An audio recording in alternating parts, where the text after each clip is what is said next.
من المهم اليوم حصولنا على الحساب الختامي للهيئة وصناديق التقاعد والتأمينات الاجتماعية، ولابد من أيضا استرداد أموال الشعب التي نهبت من هذا الصندوق.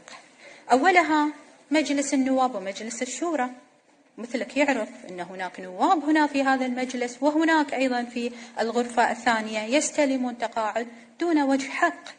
فهذا من المهم أن احنا نوقف هذه المهزلة، مهزلة حصول نواب على رواتب تقاعدية من أموال هذا الصندوق وردها، ورد الجميل إلى هذا الصندوق.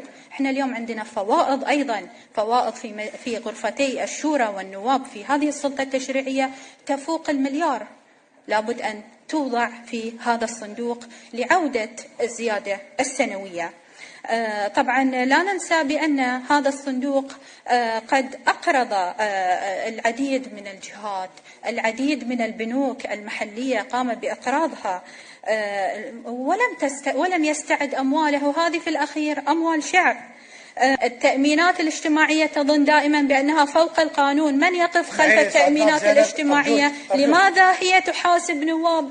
ليش إذا النائب سأل اليوم وقف وقال هناك فساد وأشار إلى وجود فساد وفقدان أموال وهدر أموال يتم إحالتهم إلى النيابة العامة؟ احنا نطلع الموضوع من فضلك. ما نطلع من الموضوع، هذا الموضوع معالي الرئيس. أنا اليوم ما بناقش اسم ولا بقول لكم حطوا كلمة مني، والله لا تحطون كلمة مني. صدقوني أنتم ما عرفتوا الموضوع. والله اللي عارفين الموضوع وفاهمين الموضوع، بس هناك من لا يريد أن يتحدث. هناك من لا يريد أن يتحدث. الموضوع عرض الحساب الختامي على المجلس، وهذا المطلوب على السلطة التشريعية، عرض الحساب الختامي.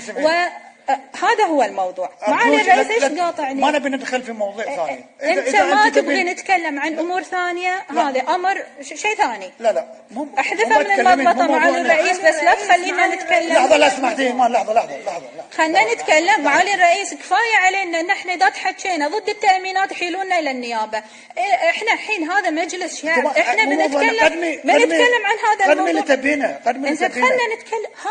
هذا موضوعنا ونص بعد. هذا موضوعنا معالي رئيسنا. موضوعنا اليوم نتكلم عن الحساب الختامي وتدقيق الأموال كلها وعودة الأموال المهدرة معالي الرئيس واعتماد البيانات المالية.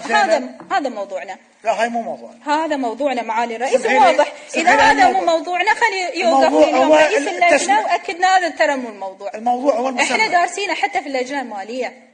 أنت دارسة هذه؟ دارسة هذا الموضوع. وصلنا اللجنة المالية أو من الخدمات. هذا جاينا إحنا وحطينا رأينا كلجنة مالية. معالي الرئيس احنا عارفين شنو قاعدين نقول. بعطيك الكلمة مرة ثانية. بعد الكلمة. استريحي.